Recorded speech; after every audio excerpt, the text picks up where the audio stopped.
अभिमन्यु अर्जुन का पुत्र था। श्री कृष्ण की बहन सुभद्रा इनकी माता थी। यह बालक बड़ा होनहार था। अपने पिता के से सारे गुण इसमें विद्यमान थे। स्वभाव का बड़ा क्रोधी था और डरना तो किसी से इसने जाना ही नहीं था। इसी निर्भयता और क्रोधी स्वभाव के कारण इसका नाम निर्भय मन्यु क्रोधी अभिमन्यु पड़ा था। अर्जुन ने धनुर्वेद का सारा ज्ञान इसको दिया था। अन्य अस्त्र शस्त्र चलाना भी इसने सीखा था। पराक्रम में ये किसी वीर से भी कम नहीं था। 16 वर्ष की अवस्था में ही अच्छे सेनानियों को चुनौती देने की शक्ति और सामर्थ्य इसमें थी। इसकी मुखाकृति और शरीर का डील डौल भी असाधारण योद्धा का सा था। वृषभ के समान ऊंचे और भरे हुए कंधे थे। उभरा वक्षस्थल था और आंखों में एक जोश था। महाभारत का भीषण संग्राम छिड़ा हुआ था। पितामह धराशायी हो चुके थे। उनके पश्चात गुरु द्रोणाचार्य ने कौरवों का सेनापतित्व संभाला था। अर्जुन पूरे पराक्रम के साथ युद्ध कर रहा था। प्रचंड अग्नि के समान वह बाणों की वर्षा करके कौरव सेना को विचलित कर रहा था। द्रोणाचार्य कितना भी प्रयत्न करके अर्जुन के इस वेग को नहीं रोक पा रहे थे। कभी कभी तो ऐसा लगता था मानो पांडव कौरवों को कुछ ही क्षणों में परास्त कर डालेंगे। प्रातः काल युद्ध प्रारंभ हुआ। श्री कृष्ण अपना पांचजन्य फूंकते, उसी क्षण अर्जुन के बाणों से कौरव सेना में हाहाकार मचने लगता। संध्या तक यही विनाश चलता रहता।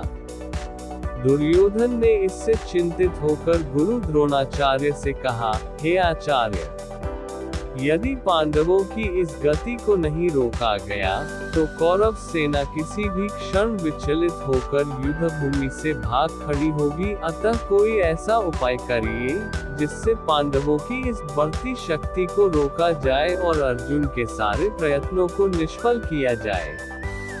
दुर्योधन को इस प्रकार चिंतित देखकर गुरु द्रोणाचार्य ने किसी प्रकार अर्जुन को युद्ध भूमि से हटा देने का उपाय सोचा। दुर्योधन के कहने से संशप्तकों ने कुरुक्षेत्र से दूर अर्जुन को युद्ध के लिए चुनौती दी। अर्जुन उनसे लड़ने को चला गया। उसके पीछे से द्रोणाचार्य ने चक्रव्यूह की रचना की और युधिष्ठिर के पास संवाद भिजवाया कि या तो पांडव आकर कौरव सेना के इस चक्रव्यूह को तोड़े, ये अपनी पराजय स्वीकार करें। जब संवाद युधिष्ठिर के पास पहुंचा तो वे बड़ी चिंता में पड़ गए, क्योंकि अर्जुन के सिवा चक्रव्यूह को तोड़ना कोई पांडव नहीं जानता था। अर्जुन बहुत दूर संशप्तकों से युद्ध कर रहा था। चक्रव्यूह तोड़ने में अपने आप को असमर्थ देखकर पांडवों के शिविर में त्राही त्राही मच उठी। युधिष्ठिर, भीम, धृष्टद्युम्न आदि कितने ही पराक्रमी योद्धा थे, जो बड़े से बड़े पराक्रमी कौरव सेनानी को चुनौती दे सकते थे, लेकिन चक्रव्यूह तोड़ने का कौशल किसी को भी नहीं आता था। वह ऐसा व्यूह था जिसमें पहले तो घुसना और उसको तोड़ना ही मुश्किल था, और फिर सफलतापूर्वक उसमें से बाहर निकलना तो और भी दुष्कर कार्य था। कौरव सेना के सभी प्रमुख महारथी उस चक्रव्यूह के द्वारों की रक्षा कर रहे थे।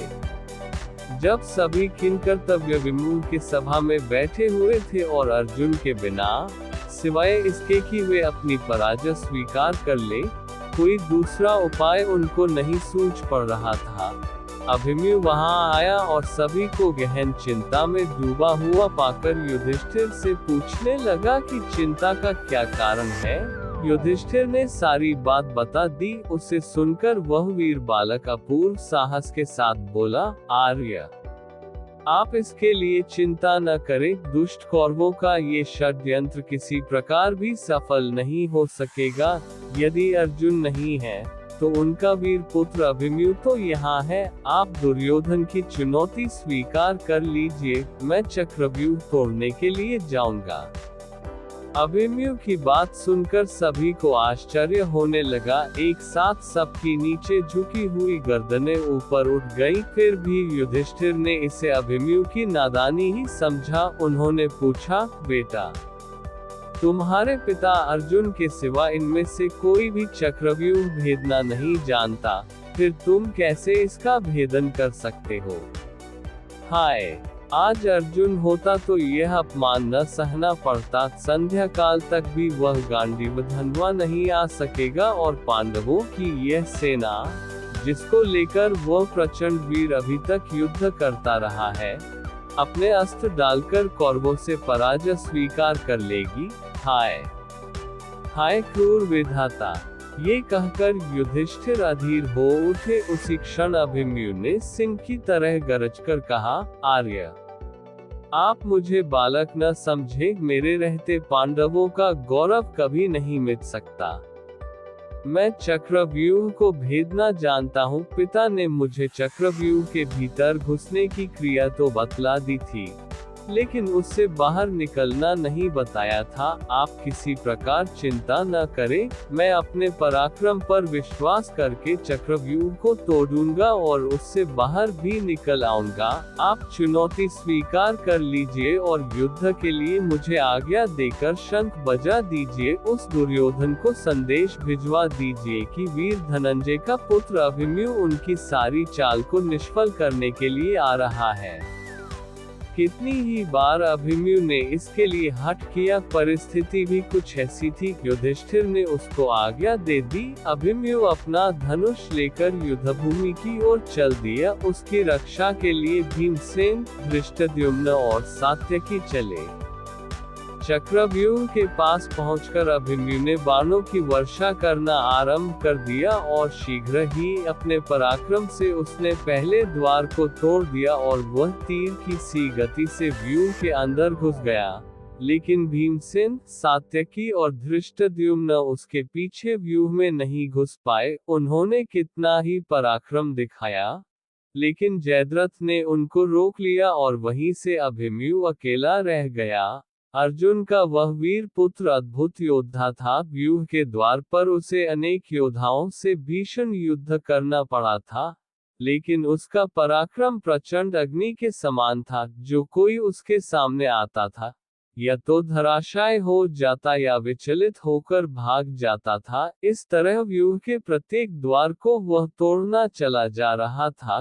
कौरवों के महारथियों ने उस वीर बालक को दबाने का कितना ही प्रयत्न किया, लेकिन वे किसी प्रकार भी उसे अपने वश में नहीं कर पाए। उसके तीक्ष्ण बाणों की मार से व्याकुल होकर दुर्योधन ने गुरु द्रोणाचार्य से कहा, हे आचार्य, अर्जुन का ये वीर बालक चारों ओर विचर रहा है और हम कितना भी प्रयत्न करके इसकी भीषण गति को नहीं रोक पाते हैं।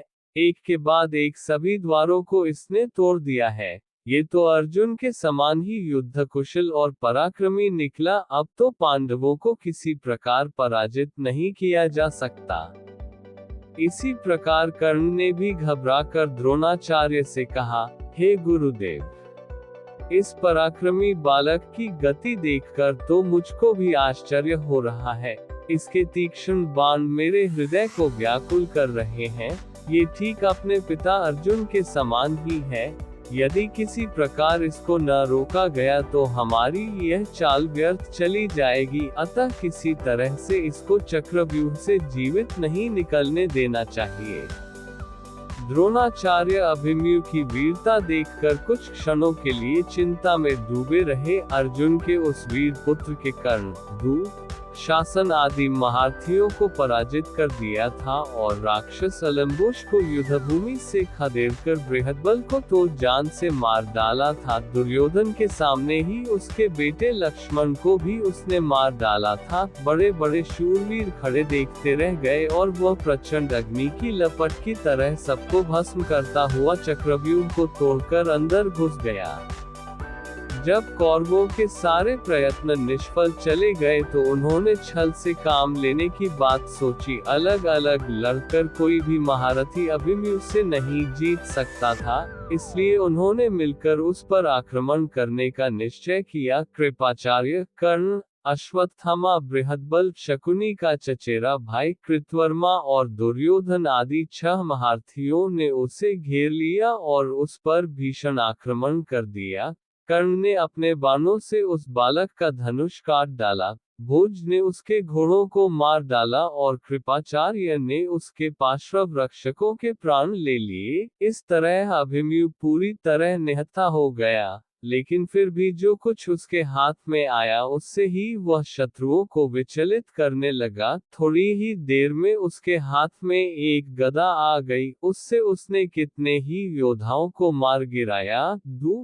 शासन का बेटा उसके सामने आया, घोर संग्राम हुआ। अकेला अभिमन्यु छह के सामने क्या करता। महारथियों ने अपने बाणों से उसके शरीर को छेद दिया। अब वह लड़ते लड़ते थक गया था। इसी समय शासन के बेटे ने आकर उसके सिर पर गदा प्रहार किया, जिससे अर्जुन का वह वीर पुत्र उसी क्षण पृथ्वी पर गिर पड़ा और सदा के लिए पृथ्वी से उठ गया। उसके मरते ही कौरवों के दल में हर्षध्वनि उठने लगी। दुर्योधन और उसके सभी साथी इस निहत्थे बालक की मृत्यु पर फूले नहीं समाये। किसी को भी उसकी अन्याय से की गई हत्या पर तनिक भी खेद और पश्चाताप नहीं था।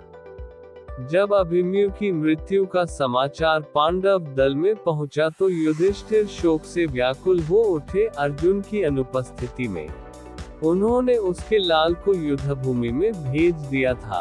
अब उनके आने पर वे उसको क्या उत्तर देंगे, इसका संताप उनके हृदय को व्याकुल कर रहा था। भीम भी अपने भतीजे की मृत्यु पर रोने लगा। वीर अभिमन्यु की मृत्यु से पांडवों के पूरे शिविर में हाहाकार मच गया।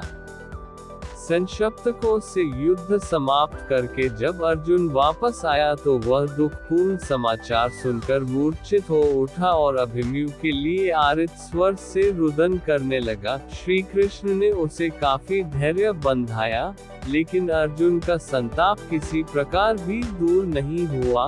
प्रतिशोध की आग उसके अंतर में धधकने लगी और जब तक जयद्रथ को मारकर उसने अपने बेटे के खून का बदला न ले लिया, तब तक उसको संतोष नहीं आया।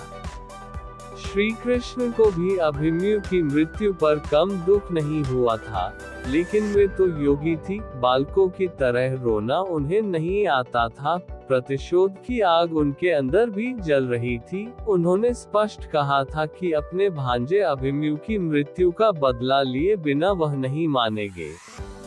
अभिमन्यु की स्त्री का नाम उत्तरा था। वह मत्स्य नरेश विराट की पुत्री थी। अज्ञातवास के समय अर्जुन विराट के यहाँ उत्तरा को नाचने गाने की शिक्षा देते थे। बाद में विराट को सारा हाल मालूम हो गया था, इसलिए लोकापवाद के डर से वे अपनी पुत्री का विवाह अर्जुन के सिवा किसी अन्य पुरुष के साथ नहीं करना चाहते थे। अर्जुन के स्वीकार न करने पर विराट ने उत्तरा का विवाह उसी के पुत्र अभिमन्यु के साथ कर दिया। इन दोनों का विवाह बाल्यावस्था में ही हो गया था। उस युग में बाल विवाह की प्रथा तो इतनी प्रचलित नहीं थी, लेकिन विवाह के पीछे राजनीतिक कारण निहित था। पांडवों को इसके पश्चात मत्स्य नरेश से हर प्रकार की सहायता मिल सकती थी।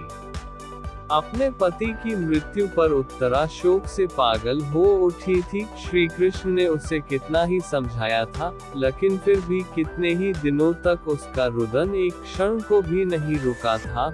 वह उस समय गर्भवती थी। अश्वत्थामा ने पांडवों के वंश को समूल नष्ट कर देने के लिए इस गर्भस्थ बालक पर ब्रह्मास्त्र का प्रयोग किया था, लेकिन श्री कृष्ण ने उसे रोक लिया था और इस प्रकार श्री कृष्ण ने ही पांडवों के कुल की रक्षा की। निश्चित अवधि के पश्चात उत्तरा के गर्भ से बालक का जन्म हुआ। चून की सभी कुछ क्षय हो जाने के पश्चात इस बालक का जन्म हुआ था, इसलिए इसका नाम परीक्षित रखा गया। यही पांडवों की वंश परंपरा